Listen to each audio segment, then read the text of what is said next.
James Adams Perley was born in Enosburg, Vermont on May 27, 1835. As a young man, James Adams made the decision to move west and pursue his dreams in the gold-rich mountains of Colorado. The story was always told that he walked to Colorado from Vermont. He most likely spent a good deal of time walking, but we also know that he joined wagon trains and headed west and walked and rode along with them to his destinations. For a short time, he stopped in Des Moines, Iowa, and worked as a farm laborer. From there, he moved on to Emporia, Kansas, and worked with his cousin, Moses, to build a hardware business. In the early days of the western frontier, it was not unusual for travelers to run into the indigenous Indian populations along the way. A story that was passed down through the years was that James and Moses had to pass through the lands belonging to the Comanche and Kiowa Indians. The Perley men claimed to have been led safely through the Indian nations by the notorious outlaws Jesse and Frank James. Early in 1858, James Adams Perley made his way to Black Hawk, Colorado. Here, he invested in the Blackjack gold mine on Silver Gulch, and through the years, grub-staked other miners in the region. James met and married Charlotte Verdun in Black Hawk on April 10, 1864. Together, they raised 6 children: Warren Eugene, born 1866, Emma Josephine, born 1869, Eliza Gertrude, born 1871, Martha Ann, born 1873, Lydia Adelaide, born 1875, and James Henry, born 1879.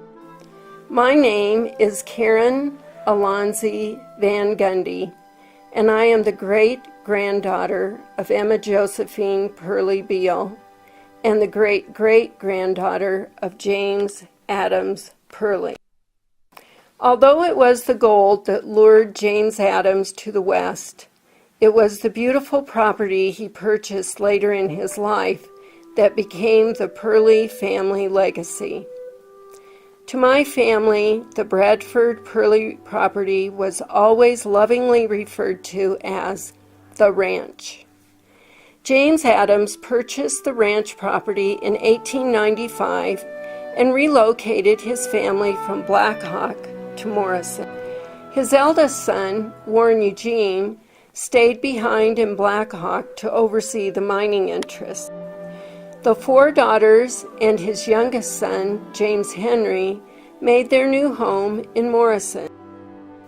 It always amused me a bit that James Adams returned to dairy farming in his later years, since that was the occupation he tried so hard to leave behind in Vermont. Nevertheless, there he was, raising cows and hauling milk once again. Emma's oldest son, Charles Beecham Beale, was my grandfather. I loved hearing the stories my grandfather told about the ranch. First, I must digress and tell you how it came that he got to spend so much time on the ranch. There was a scarlet fever epidemic that swept through Gilpin County in about 1906. My grandfather's younger brother contracted the disease, and it left him with rheumatic heart disease.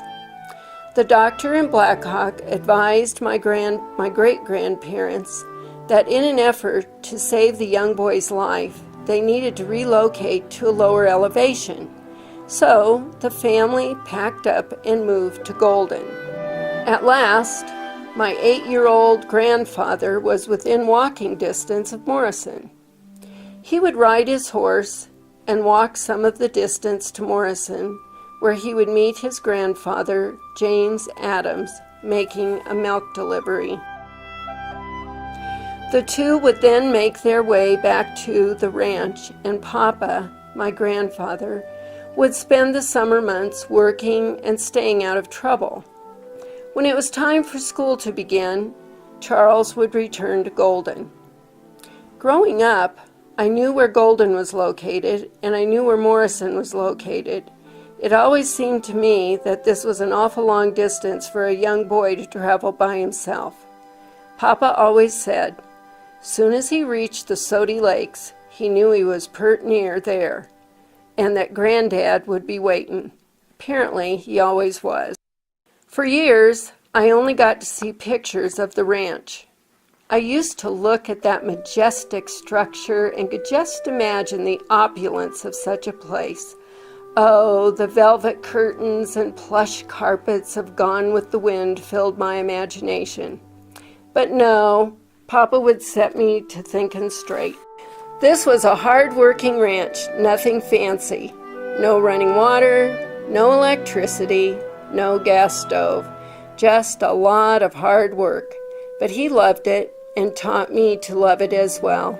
In one of the pictures over which I would linger, there is what appears to be a lovely pastoral scene of young women drifting in a small rowboat on a shallow lake that was located in front of the house.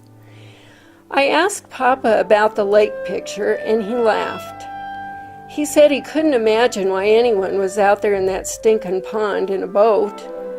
It was actually a settling pond that caught rainwater and some drainage from the surrounding creeks. It definitely was not a lovely, sweet, freshwater lake.